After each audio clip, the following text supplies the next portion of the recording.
즉 내가 사건을 접근하는 방식은 악영향을 끼치는 말벌 한 마리를 제거하는 것이 아닌 벌집의 연대 책임을 묻거나 벌집을 제거하는 방식을 채택하여 전국민적 공분을 사게 만드는 거다. 뭐 솔직히 내가 이렇게 판을 벌려놓은 이상 나도 가해자들과 끝이 보이지 않는 싸움을 해야 하는 건 분명하고 시간이 지나면 나 또한 지치는 건 마찬가지이기 때문에 한 번 더 부탁드리는 부분은 나 혼자 싸우고 있다는 기분이 들지 않게 적극적으로 도와주면 좋겠다. 예, 현충일 뉴스 탑10은 바로 여기부터입니다. 영상 내려달라 반전. 잠깐 화면으로 만나보셨다시피 법으로 불가능한 범죄자의 신상을 공개하는 한 유튜브 채널, 여러 의미에서 굉장한 사회적 주목을 받고 있습니다. 20년 전 밀양 여중생 집단 성폭행 사건의 가해자, 대략 한 44명의 신상을 차례차례 공개하겠다 이렇게 엄포를 놓고 해당 방송을 이어가고 있는데, 이게 당시 제대로 된 처벌이 없다 보니까 지금이라도 죗값이 치러야 된다는 의견과 어떻게 한 시민이 사적 제재를 할 수 있냐, 이건 말도 안 된다. 이 의견이 맞붙이고 있는 게 이게 핵심 논점입니다. 저희가 이 얘기 하나하나 차분히 풀어볼 텐데요. 먼저 그 전에 허주연 변호사님, 어제 저희가 첫 번째, 두 번째 집단 성폭행 사건의 가해자, 첫 번째, 두 번째 사람들의 상황을 좀 알려봤다면, 또 다른 유튜버가 세 번째 가해자를 공개했는데 해당 회사에서 조치를 취했다면서요? 네, 지금까지 공개됐던 2명 말고 세 번째 가해자를 공개한 다른 유튜버의 영상이 계기가 돼서 이 지금 공개된 세 번째 가해자로 지목된 사람이 대기업에 다니고 있다고 하는데요. 해당 기업 측에서 그 사람이 재직 중인 상황이 맞다. 그리고 이게 문제가 된 점을 인지하고 있고 이 사람을 임시 발령 조치한 상태다. 이렇게 입장을 밝혔습니다. 그러니까 뭔가 이 원래 있던 직무에서 배제된 상태에서 사내의 어떤 처분을 기다리고 있는 상황으로 보이는데요. 이 회사 얘기에 따르면 지금 법적인 절차에 따라서 사실관계를 조사 중이고 거기에 따른 조치를 취할 예정이다 이렇게 얘기를 하고 있는데, 이전에 그 공개됐던 사람은 무단 결근을 이유로 결국에는 이 수입차 전시장에서 해고가 됐잖아요. 아마 이 사회적 파장이 만만치 않으니까 이 해당 대기업에서도 사내 취업 규칙 등을 살펴보면서 이 사람에게 어떤 사내에서의 불이익을 줄 수 있는 그런 근거 규정이라든가 사실관계가 있는지 좀 파악을 하고 있는 상황으로 보이고요. 이 영상이 촉발제가 되어서 결국에는 이 세 번째 가해자에게도 일정한 불이익 조치가 예고된 상황이다 이렇게 보셔야 될 것 같습니다. 지금 보시는 그대로 세 번째 가해자가 일부 유튜버를 통해서 지목이 됐고 회사에서 임시 발령 조치를 받았어요. 그러니까 첫 번째 기억하시다시피 유명 맛집 철거까지 된 상황, 그리고 두 번째는 수입차 딜러 해당 회사에서 해고까지 됐는데, 잠깐 아까 자막에 만나보셨던 것처럼 세 번째, 자막을 좀 부탁드릴까요? 세 번째 가해자는 임시 발령, 해당 기업에서 임시 발령 조치를 받았다. 여기까지는 지금 그제 어제와 비슷한 흐름입니다. 그런데 여기부터 좀 흐름이 달라집니다. 장규민 변호사님. 네. 엉뚱한 곳에 불똥이 튀었다. 이게 지금 마녀 사냥식으로 번지니까 애꿎은 사람이 피해본 경우가 있었나 봐요? 그렇습니다. 전혀 관련이 없는 사람도 연관자라고 해서 비판을 받고 있는 건데요. 사실 이 유튜버가 가해자들을 한 명씩 공개를 하면서 실제로 해당 영상에서 이 가해자 중에 한 명의 여자친구다 뭐 이렇게 적시를 한 건 아니지만, 그 영상을 보고 사람들이 이 네일샵이 가해자 중에 한 명의 여자친구다라고 추정을 하면서 이런 사실관계들을 좀 공유를 했던 겁니다. 해당 네일샵에는요, 리뷰 테러가 계속해서 이어졌다라고 하고 결국에는 이 해당 이 업소의 사장님이 나는 가해자랑은 전혀 무관한 사람이고 내 업소에 대해서, 내가 운영하는 매장에 대해서 별점 테러 등등을 한 사람들, 그리고 허위 사실을 유포한 사람들에 대해서는 도저히 묵과할 수가 없어서 이 부분 경찰에 신고를 한다. 진정서의 내용까지 접수됐다는 걸 이제 인터넷상에 공개까지 해서 이 유튜버가 가해자들을 공개하는 것도 문제지만 그 후폭풍으로 이렇게 무고한 아무런 관련이 없는 사람들에게까지 불똥이 튀고 있는 그런 상황입니다. 나는 가해자의 여자친구가 아니다. 마녀 사냥으로 아무 상관없는 지인들과 그 영업에 큰 피해를 입었고, 진정서 아까 저희가 화면으로 나갔습니다만 진정서 제출하고 이거 왜 애꿎은 사람 나 지목하냐, 법적 조치하겠다라고 했는데, 아마 오늘 저희가 준비한 핵심은 이어지는 다음 화면일 것 같습니다. 허주연 변호사님 같이 한번 보실까요? 원래 저희가 이게 사회적 파장이 많지 않고 우리 주변에 20년 전에 집단 성폭행 가해자가 활발히 돌아다니는 것에 대한 사회적 공분, 이런 것 때문에 저희가 보도 가치가 있다고 판단했었는데, 문제는 해당 유튜버가 피해자 측과 다 동의하면서 신상 공개하는 걸로 알고 있었는데 여기 얘기를 들어보니까 피해자의 동의를 구했다는 건 사실이 아니다. 한국 성폭력 상담소가 이런 얘기를 했어요. 이게 이제 사적 제재의 가장 큰 패단 두 가지를 꼽으라면 하나는 잘못된 사람이 가해자로 지목이 되는 것이고 또 하나는 특히 이런 성범죄 같은 경우에는 피해자가 2차 가해를 입을 수가 있습니다. 예. 그러니까 피해자 입장에서는 엄청난 트라우마 때문에 이 사건이 다시 한번 수면 위로 떠오르는 것 자체도 굉장히 힘든 일일 수 있어요. 그래서 이 사적 제재가 굉장히 위험한 어떤 부작용을 내포하고 있다는 건데 그래서 이런 부분에 대해서 사람들이 피해자한테 2차 가해 가는 거 아니냐 이렇게 우려를 하니까 애당초 이 영상을 공개했었던 이 유튜버 측에서는 피해자 가족 측과 직접 대화를 나눴고 모두 공개하는 것에 동의를 얻고 진행하는 일이다라고 하면서 자신의 행위에 대해서 일종의 스스로 정당성을 부여를 했었습니다. 예. 그런데 말씀하신 것처럼 지금 한국 성폭력 상담소에서 다른 얘기를 하고 있다는 거예요. 영상이 올라올 때까지 동의를 구하는 질문을 받은 적이 없고 심지어 영상이 올라가고 나서는 그 영상을 내려달라는 요청까지 했다고 합니다. 예. 한국 성폭력 상담소는 어떤 곳이냐면요. 피해자와 이 피해자 어머니를 그 사건 당시부터 강지연 변호사와 함께 같이 지원을 했던 기관이고요. 그리고 이 피해자가 이 수사 과정 중에서 경찰관에게 2차 가해를 당했을 당시의 점을 문제 삼아서 예. 국가 배상 청구 소송을 승소로 이끌어내면서 20년 넘게 피해자를 지원해오고 있는 기관이에요. 그렇다고 하면 이 기관에서 피해자와 소통을 하고 있다는 얘기고 그러면 이 한국 성폭력 상담소의 피해자 입장이라고 나온 게 훨씬 더 신빙성이 있다는 생각이 저는 들거든요. 예. 그렇다고 하면 유튜버 측에서 도대체 누구와 소통을 해서 허락을 받았다는 것인지 일단 그 부분이 저는 좀 궁금하다는 생각이 들고 예. 그리고 이게 우리가 굉장히 또 중요하게 봐야 되는 부분이 지금 이 유튜버는 물론 정의 실현이라든가 어떤 사적 제재의 어떤 정당성 이런 것들을 얘기를 하고 있지만 네. 결국에는 유튜버입니다. 그렇다고 하면 이거는 조회수와 수익과 직접적으로 연관을 배제를 할 수가 없어요. 그런 상황에서 과연 이 영상을 공개하는 것이 오로지 순수한 의도만 있는 것인가에 대한 물음표가 찍힐 수밖에 없는 부분이거든요. 예. 이런 부분 상당히 문제가 될 거라는 생각이 들고 그래서인지 유튜버 쪽에서도 동의를 구했다는 공지글을 삭제를 한 상태입니다. 정혁진 변호사 생각은 어떠십니까?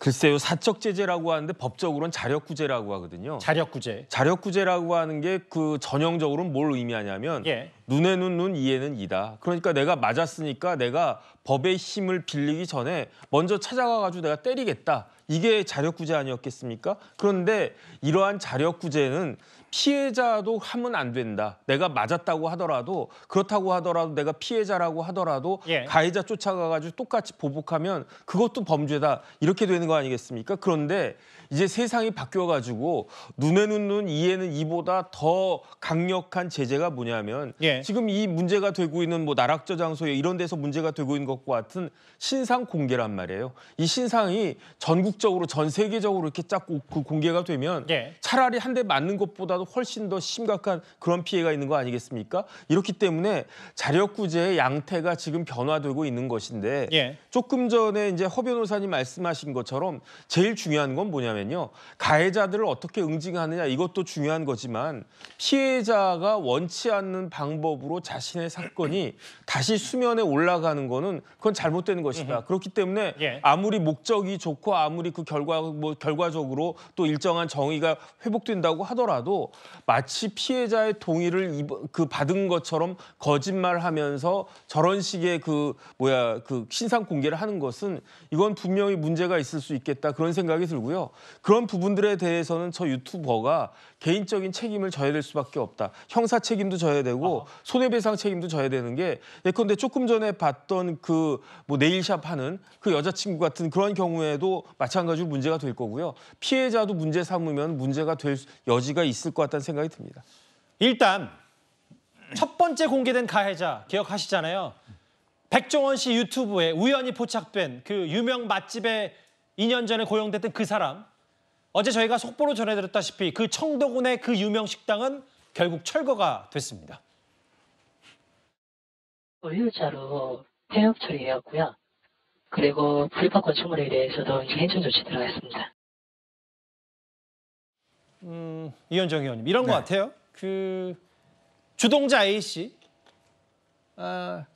해고됐고 해당 식당 물론 뭐 여기는 그 불법 건축물 뭐 이런 논란도 있기 때문에 철거가 됐고 뭐 주동자의 오른팔로 한 유튜브가 지목했던 이 사람은 해당 근무 외제차 딜러 전 시장에서 해고가 됐는데 저희가 앞서 만나봤다시피 세 번째 가해자, 또 다른 유튜버가 지목했던 집단 성폭행 사건의 세 번째 가해자는 해당 회사에서 임시 발령 조치가 됐다. 그러니까 이게 고용했거나 지금 일하고 있는 해당 회사에서도 이 여론 때문에 일단 임시로라도 어떤 조치를 취할 수밖에 없는 상황인 것 같아요. 그렇죠. 왜냐하면 이제 채용을 할 때 이런 부분들이 명확하게 드러나지 않지 않습니까?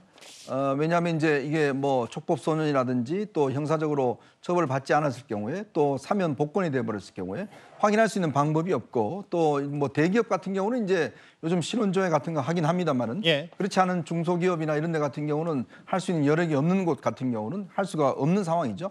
그러니까 회사로서도 사실은 이 검증 절차를 못 거치기 때문에 이제 이런 일이 벌어지면 회사의 어떤 명예나 회사의 어떤 이미지가 실추가 되기 때문에 인사 조치를 할 수밖에 없을 겁니다. 그런 것들이 이제 나타나고 있지만 사실은 이제 아마 국민들 입장에서 보면 이렇게 어떤 사적 제재, 뭐 요즘 최근에 인기 있는 드라마 비질란테라는 드라마가 있더라고요. 예. 이게 뭐 자경단이라는 뜻인데 그만큼 우리 어떤 법 체계가 이런 것들을 제대로 지금 처벌하고 있지 못하고 있는 게 아닌가라는 그런 지적과 함께 또 제가 최근에 아마 들어본 이야기는 이 검수완박 이후에 이런 사건 같은 경우는 처리의 속도가 중요하거든요. 근데 이제 검수완박이 되면서 경찰이 어떤 수사권을 많이 가져오지 않습니까? 그러다 보니까 처리 속도가 예전에 비해서 굉장히 많이 지연이 되고 있다고 그럽니다. 예. 사건이 적체가 되고 있고 경찰이 결정을 안 내려주기 때문에 그런 것 때문에 많은 두려움에 처한 분들이 있고 또 그런 것 때문에 이렇게 어떤 사적 제재가 어떤 여론이 더 높아지는 경우도 있다고 그래요. 예. 그만큼 중요한 것은 사회적으로 이 형량과 그다음에 처리 속도일 텐데 우리 사법 체계나 이런 것들이 거기에 못 따라가고 있기 때문에 이런 일이 벌어지고 있지 않는가 그런 생각도 듭니다. 그러니까 여기 계신 분들이 정리를 좀 해보셨다시피 아니 일개 유튜버가 어떻게 이런 걸 이름과 얼굴 다 공개하고 지금 어떻게 살고 있는지를 사적 제재할 수 있냐. 엄연히 불법이다. 반면 20년 전에 제대로 된 처벌을 못 받지 않았냐. 지금이라도 뒤늦었지만 정의 구현을 실현해야 된다. 국민들이 원하는 거다. 과거 사법기능 솜방망이 처벌이 문제다라고 얘기를 하고 있는데 그래서 그런지 몰라도 앞서 보다시피 저 해당 유튜버가 네. 과거에 비해서 뭐 구독자 수가 거의 10배 가까이 올랐고 네네.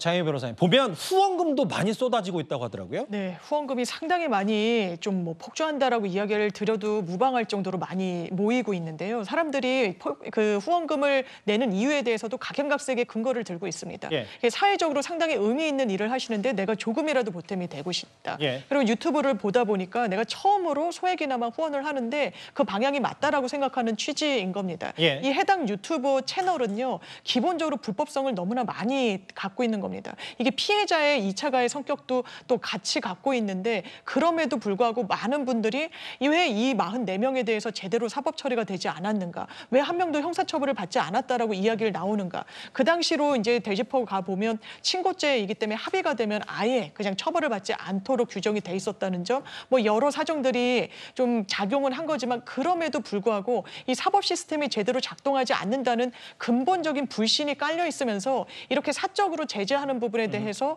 이건 정당하다, 이게 정의구현이구나라는 어떤 목소리랄까요? 어떤 마음이 모아지면서 이런 후원의 현상으로까지 가져가고 있습니다.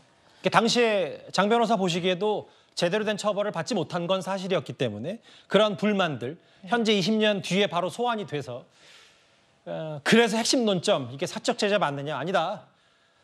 제대로 된 단죄를 받지 않았으니 지금이라도 이런 신상 공개하면서 해야 된다. 해당 사건을 주절했던 영화가 과거에 개봉한 바가 있었습니다. 영화 제목 한공주. 그 주연 배우 천우희 씨가 과거에 이런 말을 한 적이 있습니다. 안녕하세요. 한공주에서 한공주 역을 맡은 천우입니다. 연기가 많이 어려웠긴 했는데 관객들이 이 친구가 무슨 생각을 하는지 아니면 무슨 감정인지를 헤아릴 수 있는 여지를 좀 둬야 되겠다라고 생각했고 관객들이 봤을 때 애쓴다라는 느낌은 받지 않았으면 좋겠더라고요. 그래서 오히려 꼭꼭 감추려고 했고 그냥 있는 그대로 녹아들고 싶었는데 그러니까 이제 영화는 해당 사건 10년 뒤에 개봉을 한 거고 바로 10년 뒤, 또 다른 10년 뒤에 이렇게 논란이 좀 확대되는. 그 친구 옆에서 항상 있어주고 싶다. 제작비 없이 모든 분들이 마음을 모아서 촬영한 작품입니다. 한공주로 사실 큰 상도 받았던 배우 천우희 씨인데요.